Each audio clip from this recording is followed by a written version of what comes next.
discurso afiebrado de Arturo Cova, el narrador protagonista, muestra evidentes rasgos arcaicos en la estructura nacional. Ya el motivo de su huida de la capital con Alicia, el haber seducido a la muchacha, muestra ese espíritu rancio, arcaico, que atenazaba a la capital. Pero este espíritu de Bogotá no es nada comparado con lo que representa los llanos de Casanare. Casanare es la frontera de la civilización.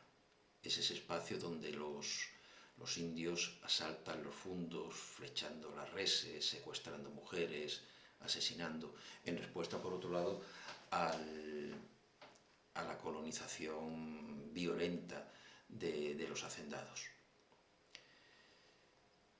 Casanare es además el espacio al que no llega la justicia.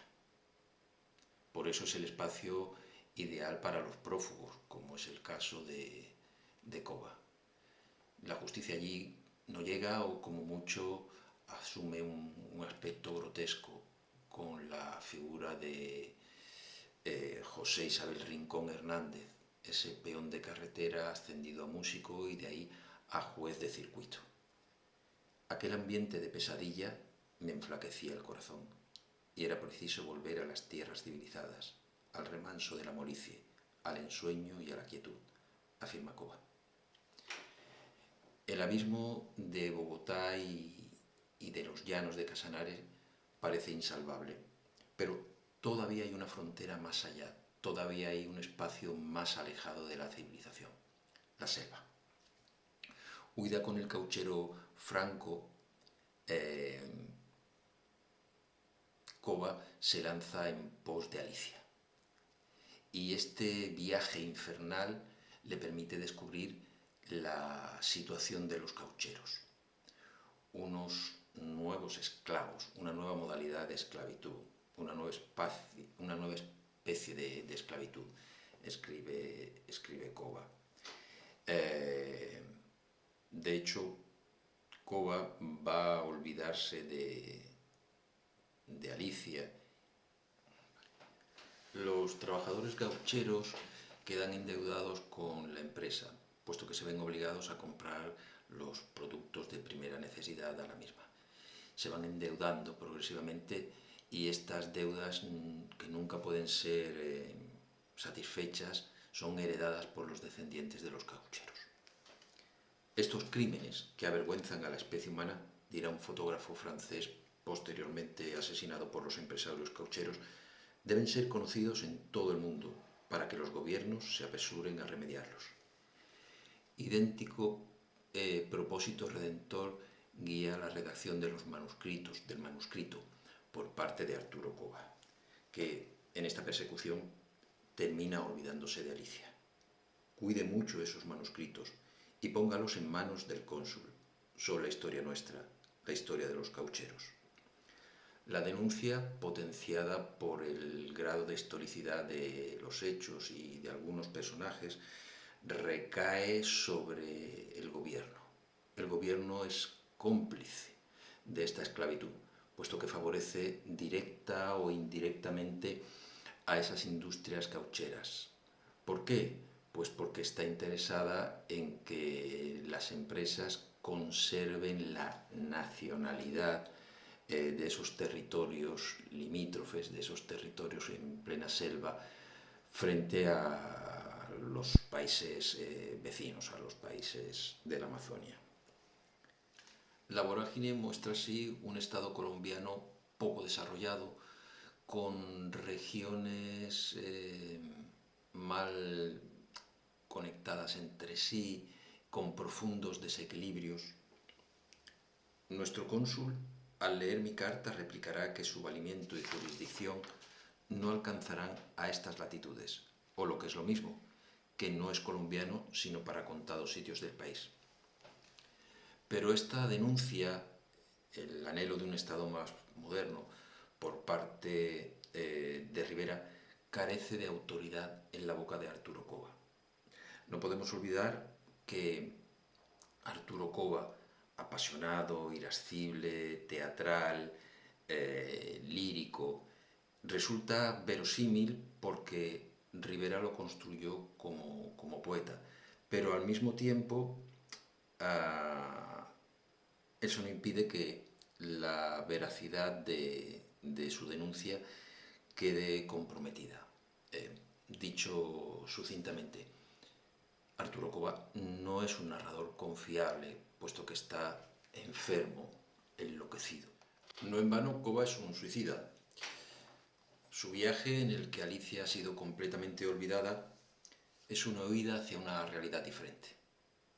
Porque Bogotá es un mundo envejecido que no le permite ocupar el lugar privilegiado al que él aspira. No se olvide que cuando está en los llanos de Casanare, Cova sueña con convertirse en un gran terrateniente, en un hacendado, considerando la poesía vanas aspiraciones, engaños de triunfos efímeros.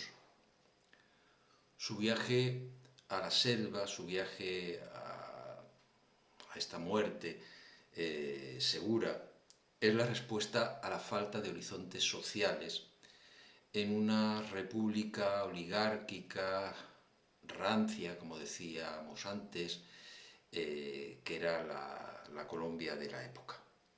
Esta imposibilidad de desarrollo, que tiene, por ejemplo, un precedente en los personajes desquiciados de Dostoyevsky en la Rusia zarista, aproxima a Cova a los caucheros. Son personajes que no tienen ninguna perspectiva, ningún horizonte social. Esto es lo que identifica, digo, a Cova con los caucheros, que, como leemos en las novelas, atropellados por la desdicha desde el anonimato de las ciudades, se lanzaron a los desiertos buscándole un fin a su vida estéril. La oligarquía se convierte así en una tercera frontera que sería necesario abatir para transformar Colombia en ese estado modernizado con el que parece Rivera soñaba.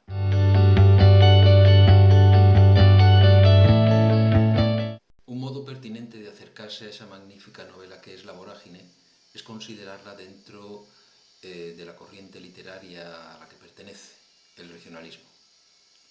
Una corriente literaria que, lejos de estar escrita según el molde del realismo decimonónico y centrada en dos temas obsesivos, la lucha del hombre contra una naturaleza implacable y la lucha no menos implacable y trágica del hombre contra el hombre, se plantea básicamente un problema, que es el problema de la modernidad en el campo.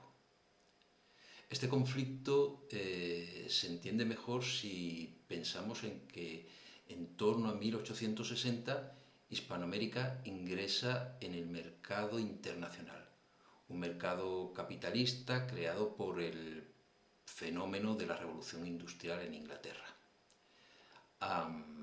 Inglaterra firma un pacto con las repúblicas latinoamericanas, un pacto que establece que estas repúblicas van a encargarse de la extracción o producción de materias primas, mientras que Inglaterra se reserva el transporte y de estas materias primas hasta la industria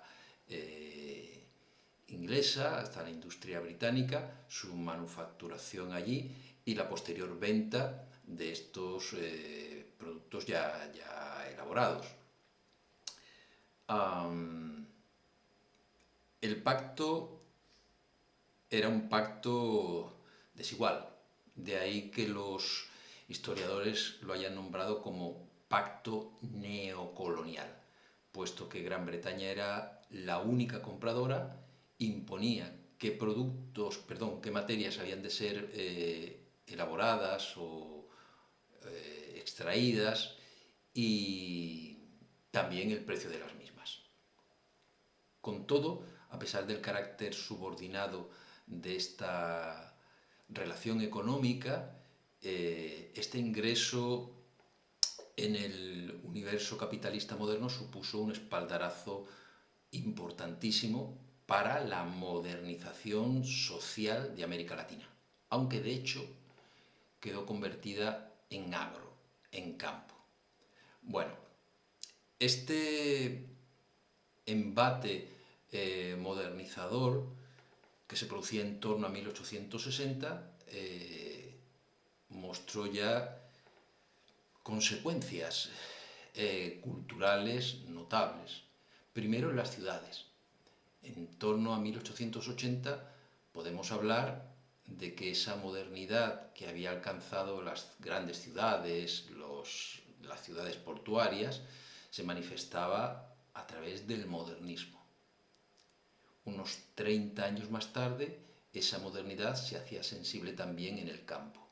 Y este es el problema que se plantean las llamadas novelas regionalistas, el problema de la modernidad en el campo. Los cambios inherentes a esta modernización obligaron a los políticos de las primeras décadas del siglo XX, a los sociólogos del momento y también a los novelistas, por supuesto, a formularse diferentes preguntas, ¿no? ¿En qué nos estamos transformando? ¿Qué queremos llegar a ser? En definitiva, una pregunta sobre la identidad. Según Gilberto Freire, el sociólogo brasileño, la región se defendió de ese impulso avasallador procedente desde la capital, en aquel momento Río, desde el exterior.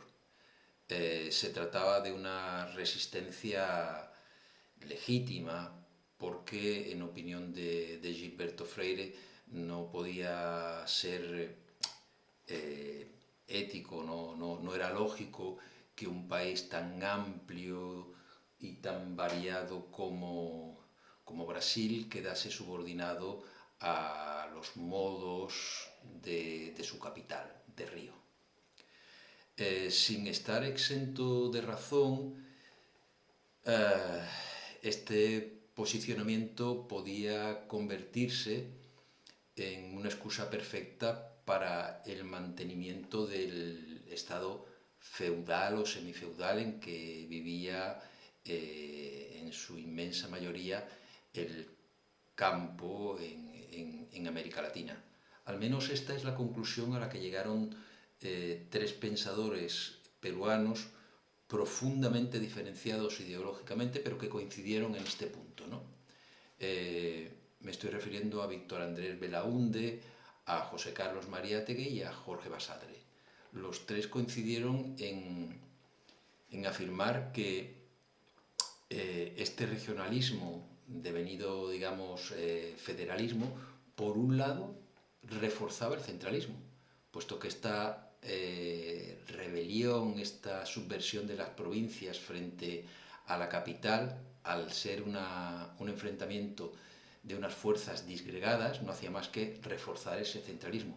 Pero sobre todo el mantenimiento de ese Estado lo que hacía era reforzar el control, el régimen semifeudal que imponían los hacendados en este universo rural. Es decir, no se trataba de defender unos auténticos valores culturales, sino más bien de defender unos intereses mezquinos y egoístas. En la novela regionalista, sin embargo, lo común fue la sinécdoque, esto es, la región como imagen de la totalidad del país. Incluso en los casos más extremos, como en el del indigenismo cuzqueño, lo que se proponía no era un modo de vida diferente al del resto del país, sino una nueva identidad nacional, en la que lo indígena, antes ignorado y despreciado por el poder central, pasaba a ser parte sustancial de la nación. Es más, era la nación misma. Los motivos que influyeron en esta opción del uso nacionalista de la región son múltiples. Podríamos destacar la simbólica fecha del centenario de la fundación de estas repúblicas, la presencia del imperialismo estadounidense, la existencia también de una red vial que hacía posible un mercado capitalista, la existencia de un mercado interno que permitió quizá por primera vez pensar en la nación, en el territorio como una totalidad y en la necesidad de equilibrar esas grandes diferencias entre los distintos territorios del Estado. En cualquier caso, esta imagen de la región como totalidad, como imagen de la nación por la que optaron los escritores regionalistas, no se definió por contraste con las regiones vecinas. No se trataba de contrastar Chile con Perú, pongamos por caso, sino que en todos los casos lo que se definió fue un orden jerárquico que establecía quién mandaba y quién obedecía en el país. En definitiva, en estas novelas que hacían de la modernidad su punto de arranque y objeto de reflexión, las opciones, las variantes que presentaron estos escritores regionalistas fueron múltiples, fueron variadas. Razones de ello, en primer lugar, la propia ideología de los escritores, pero también el grado de atraso o no del país y otra serie de intereses.